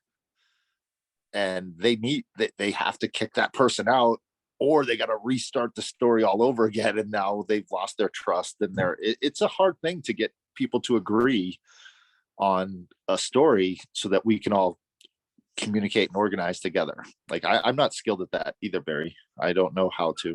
Famous people got kicked. Socrates got kicked out. Galileo got kicked out. I mean, it's not an uncommon story for the pioneer to get kicked out. The change agent gets kicked out. Yeah. If you're a change agent, good luck to you, because the people who You still have the cash cow that you're going to make obsolete. They don't want you around. That's evolution and biology too, right? Yep. I mean, there's a certain inertia or power in a movement and an energy, and it takes those little perturbations over time to make the change, but they can't always drastically move the full body of force in that direction at at the drop of a dime. They can't just switch energies because of that gravity or that inertia, that the physics of storytelling. Being a change agent is a very, very dangerous occupation. Mhm. Ask Gandhi, ask Martin Luther King, ask any change agent. It's a very dangerous occupation. At this point, I'll mention another Doug Engelbart story. He's often characterized as a visionary, but sometimes in a dismissive way, as people would say, oh, he's just a visionary. His response was, what do you mean just a visionary? Being a visionary is hard work. It is. It is.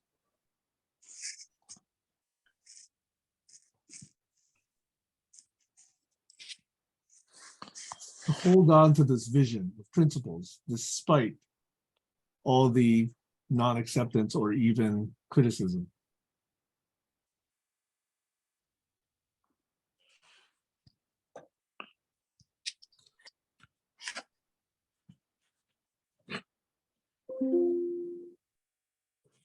Well, I think it's a testament to the human condition of the spirit of a person to be able to hold on to that. It takes real inner power, not outer power. And I think that's what's not talked about enough, is that inner power. And some people try to put it into religious status of faith and that sort, but I think it's more than that. I think it's something just within yourself to feel that you are, it's not about being right as much as this is the vision that I see for me. And if other people adopt that vision and it helps them, that's awesome. But it's that belief in yourself, or in, I don't know what it is. I don't have a word for that. What would you call it, Barry? I don't know. Grit. Yeah, that's one of my favorite movies, True Grit. There's a, what's that Scandinavian word for grit? I kept forgetting the word. There's a synonym. I've forgotten this word, but yeah, the English translation is grit. Another word that comes from, I guess, gumption. I don't know what is the word for steadfast, held in your beliefs. Grounded. Stubbornness. Yeah. See, I don't think it's belief in self. I think it's a belief in a worldview, a world model. Or is it intuition, Sam? It can be, but that's another dangerous word. Because a lot of people will just, say intuition as the foundation of what they believe, which is, intuition is okay, it's a part of it, but I believe that intuition has developed, it's not innate. And if you think that intuition does not have to be based on facts or, truth or whatever, then I think that's dangerous, in my opinion. However, intuition can evolve as muscle memory, as spiritual memory after one's lived life for a while and seen various different patterns. But that's very different than just say, oh, I downloaded the truth from the universe. That kind of intuition, I think, is dangerous. Sisu is, S-I-S-U is that Scandinavian word, which is hard to translate, but grit's the best English translation. But that's what you're talking about, that stick-to-itiveness in the face of headwinds. So in Scandinavia, it's called sisu. Grit, it's one of those rare traits that, very few people would adopt it because it's dangerous. You're going against the powers that be. Speaking truth to power, all that kind of stuff, it's really problematic. Did Joshua just freeze? I think he did. We may have lost Josh's feed there for a second.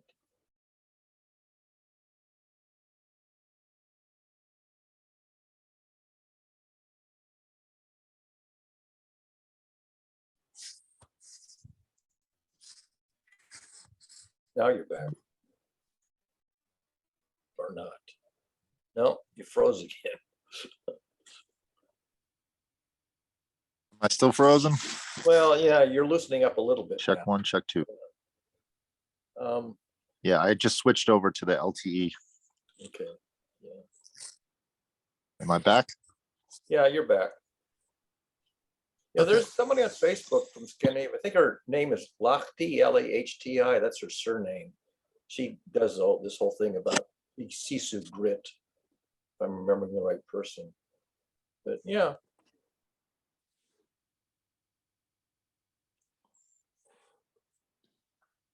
Yeah, I think there's a lot of cultures that understand that. And I think it used to be revered in the American culture to have that grit and that kind of stick to it. But not so much anymore. Intrepid's another sort of overlapping term. Steadfast, intrepid, grit, sisu. Pick your vocabulary term. Stubborn. Yeah. Damn the torpedoes, full speed ahead.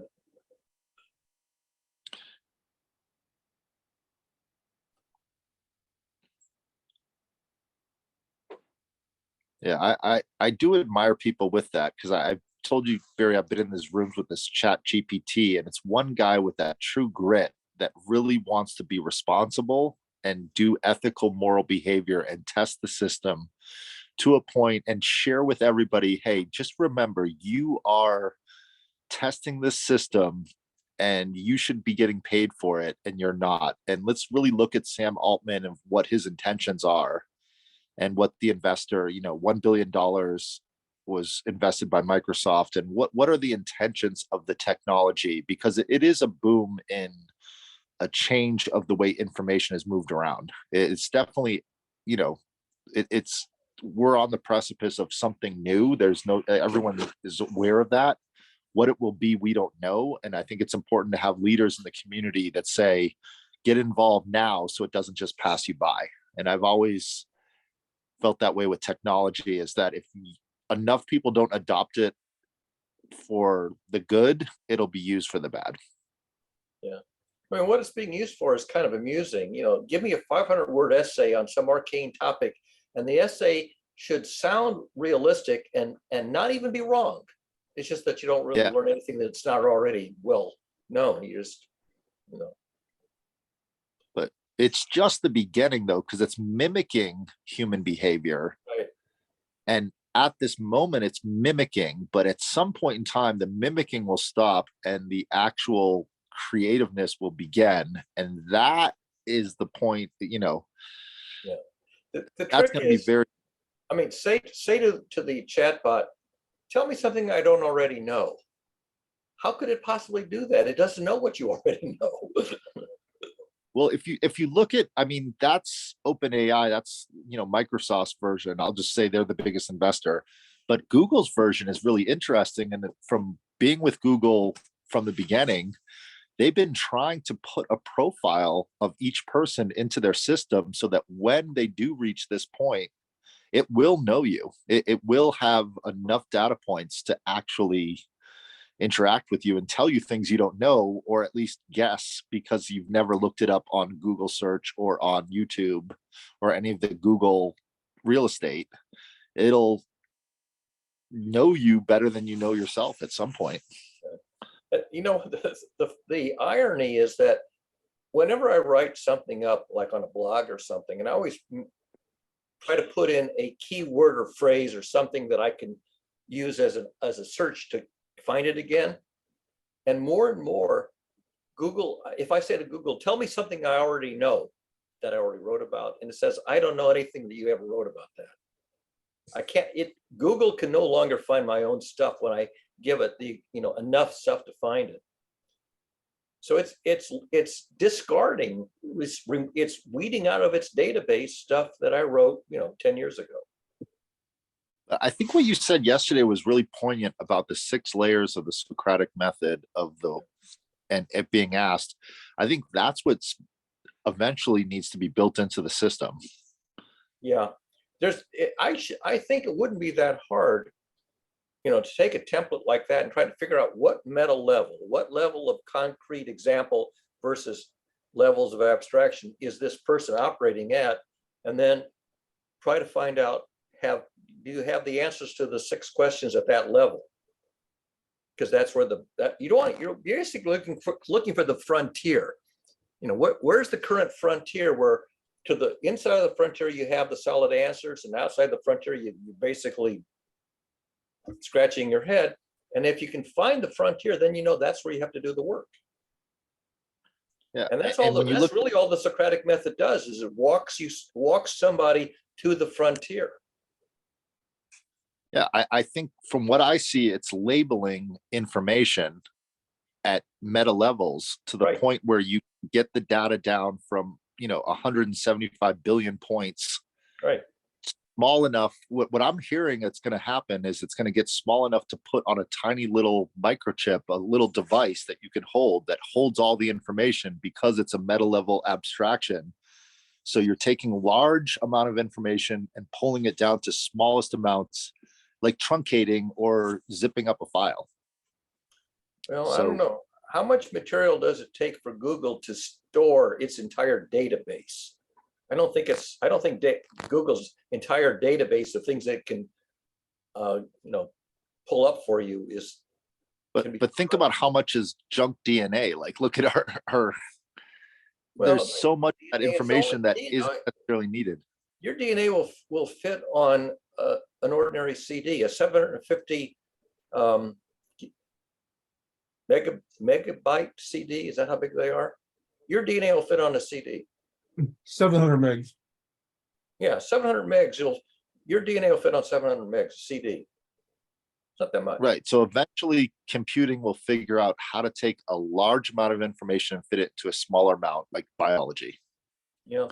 From myfitnesspal.com, you need to eat something first, then take the vitamin with. What? What prompted that? Sam's AI. Computer, tell Sam to get something to eat. He's eating already. He's on it. The computer didn't respond. Yeah, I did see a talk the other day that was inspiring and also scary, but Sam Altman was saying they want to use this technology to retrain the people that will be out of work from this technology.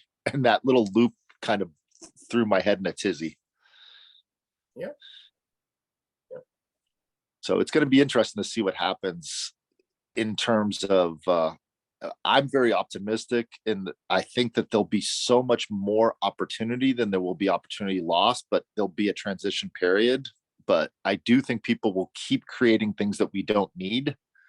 So there'll be new jobs to have like the example I use is, if you live in a house where your chairs don't just move around, where you have to actually pull your chair out to go to sit down at the dining room table, people will think you're less than, because you have chairs that don't move, like a smart home. Like, you know what I mean? Like if your blinds, you have to manually pull your blinds up and down. Oh my God. What kind of a person are you? Don't you know it's 2028? Like who pulls their blinds up and down? And that opportunity to go into every house and change all the blinds will be $1 billion industry. And you know what I mean? Like it'll just continue to be stupid. Like we'll just keep automating things more and more and making new dishwashers and new, you know what I mean? Does that seem right, Barry, to you, that the future will just continue to keep innovating to the point where there'll be jobs? Well, I can see labor saving devices where there's a real amount of labor that a robot can do. Yeah. I mean, if I had a robot to clean my house, that would be great, because I'm too lazy to clean my house. But at some point, you want to function at a level that's amusing, entertaining, constructive. that's not tedious and boring or so far beyond you that you're bewildered. You want to operate at a level where you're competent but still gaining ground. Yeah. I mean, I could take courses in culinary arts and start making myself very fancy meals, but what's the point? I need to eat to stay alive, but I don't need super fancy meals for myself. What's the hell's the point of that? Well, you just said it, pleasure and enjoyment. Yeah, but If- the thing if you is, I get pleasure pleasure out from it as something else. Right. But everyone's pleasure principle is different. I think that's the whole, Exactly. I that's the get whole point pleasure is that, out yeah. of putting things back into functioning order that have become dysfunctional. For me, that's a sensible thing to do. If something has gone dysfunctional, but it still has utility value, and I can, with a relatively modest effort, return it to functionality, I want to do that. Yeah. I think what you just said actually brings us back to the earlier part of the conversation is what people derive pleasure from is different. Absolutely. Absolutely. It's like I just saw that Argentina just won the World Cup. And there's millions of people in the world that that's the most important thing right now. And here we are talking. It's, that just shows to me that the pleasure principle is so different. That's vicarious. They get pleasure out of their compatriots being the winners. They don't get to be the winners themselves. It's vicarious. It's like a lot of parents get vicarious pleasure out of their children's accomplishments. Yep. And there's two kinds. There's one kind of parent that wants the children to be as good as the parent at what the parent's good at. And there's the kind of parent who wants the children to be good at something the parent never could have been good at. And I tend to think, I want the next generation to surpass me big time. I mean, if the next generation can't surpass me, we're in trouble. We're declining. I want people to come along and say, Barry, I can do what you do, and I can do it a whole lot better. Yes, please. Yeah, that's the way I tried to manage as a manager in companies is please take my job. Please, Yeah, please do my job better than me so that I can move somewhere better than where I'm at, and so that we can all move up. Right, absolutely. I'm looking for people to surpass, not to beat me, but to surpass me. So that I don't want to be stuck doing the same old thing because nobody else can do it. Yep.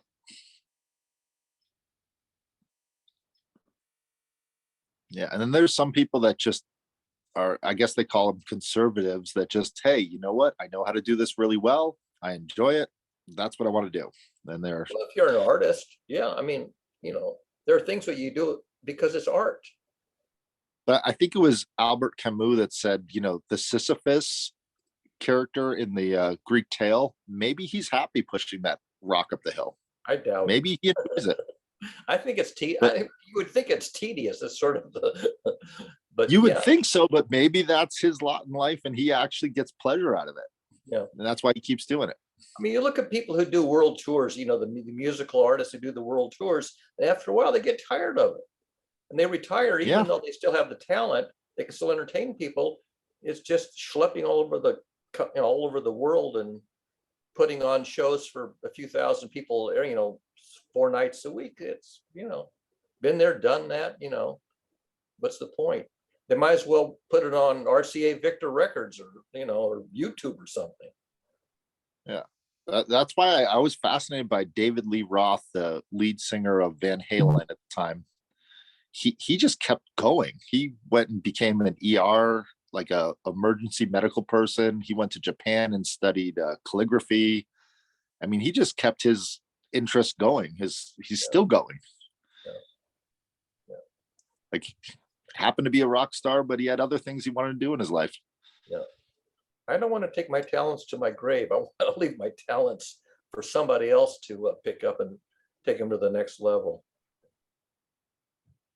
Yeah. Well, I think that's the opposite of stupidity, is to want to encourage other people to take up the knowledge that you have to pass it on.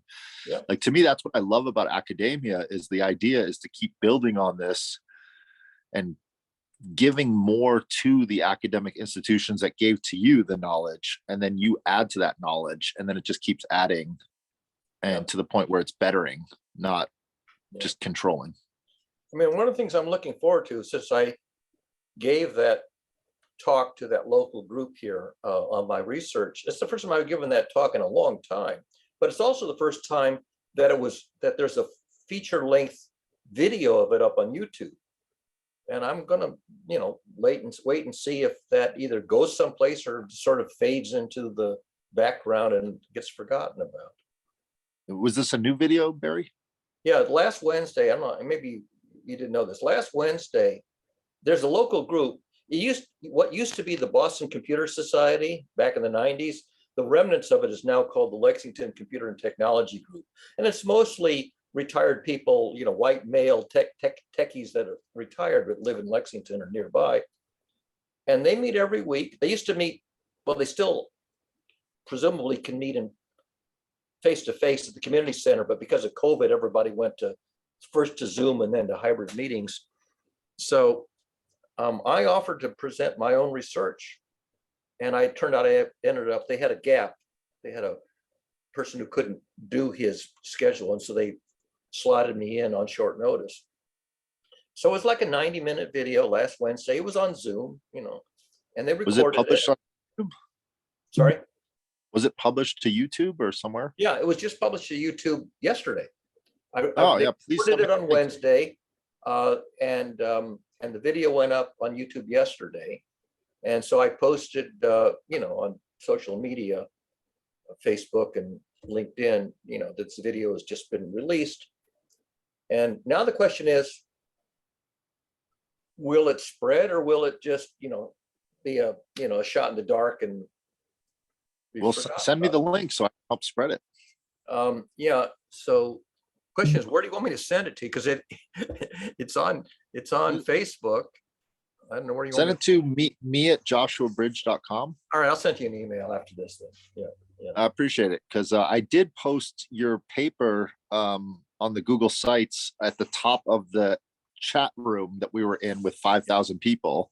Yeah. I was the moderator, one of the moderators of that room, and they And allowed this is me the to talk put it up there.